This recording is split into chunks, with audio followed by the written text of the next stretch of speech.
मध्य प्रदेश वित्तीय संहिता के नियम 1 से 12 तक का अध्ययन हमने पिछले वीडियोस में किया है। आज हम नियम 13 से 16 तक का अध्ययन करेंगे।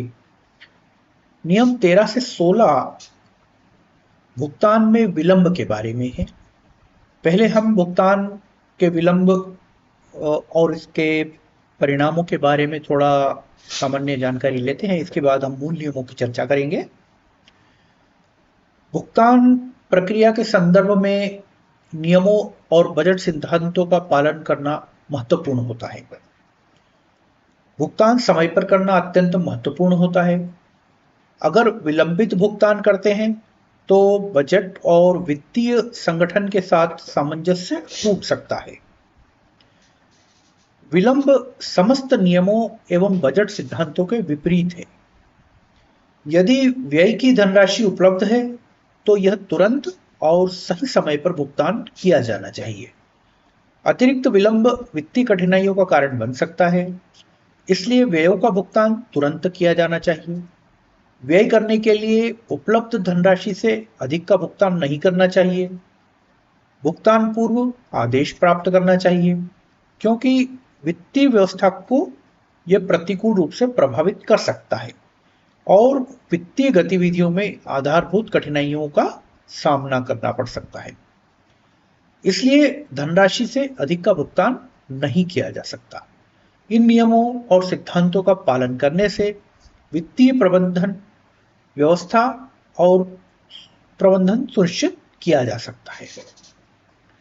अब हम भुगतान में विलंब के संबंध में संहिता में दिए गए नियम 13 से 16 तक का अध्ययन करते हैं, जो मूल नियम है।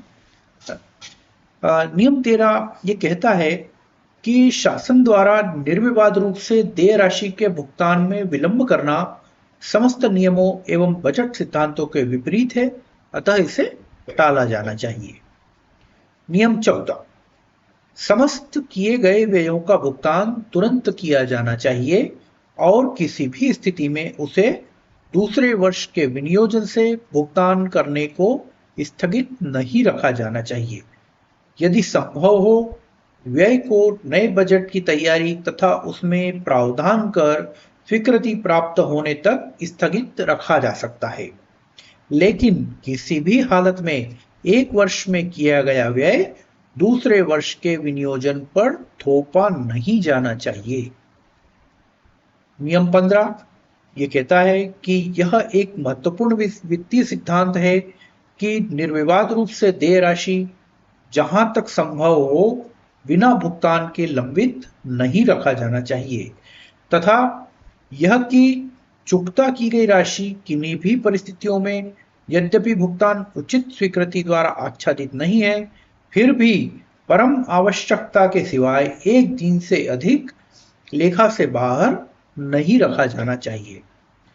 अनुदान या विनियोजन से आधिक्य को टालने के प्रयोजन हेतु यह मितव्ययी नहीं होगा कि अनिवार्य भुगतानों को स्थगित रखा जाए, तथा यह सुनिश्चित करना बहुत महत्वपूर्ण है कि वास्तविक बाध्यता को निश्चित करके इसे यथाशीघ्र किया जाए। यह भी ध्यान में रखना चाहिए कि यदि कोई अनिवार्य भुगतान निधियों की अनुपलब्धता के कारण किया जाना संभव नहीं है, तो इस भुगतान को करने में उतनी त्रुटि नहीं है जितनी कि संबंधित दायित्व को पैदा करने में।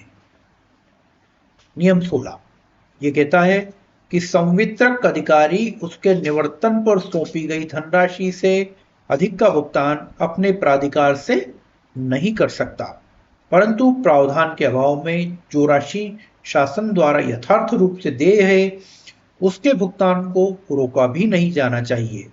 यदि संवितरक अधिकारी को ऐसा भुगतान करना पड़े जो प्रावधान अथवा विनियोजन से अधिक है, तो उसे प्रशासनिक अधिकारी से जिसके वह अधीन है भुगतान के पूर्व प्राप्त कर लेना चाहिए। तो साथियों, भुगतान के विलंब के संबंध में ये प्रावधान थे। साथियों, वित्तीय संहिता के नियम 13 से 16 तक का आज हमने अध्ययन किया। साथियों, इससे आपको क्या लाभ हुआ कृपया कमेंट्स में बताएं।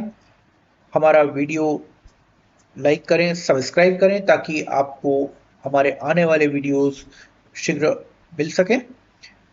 आज का वीडियो देखने के लिए धन्यवाद।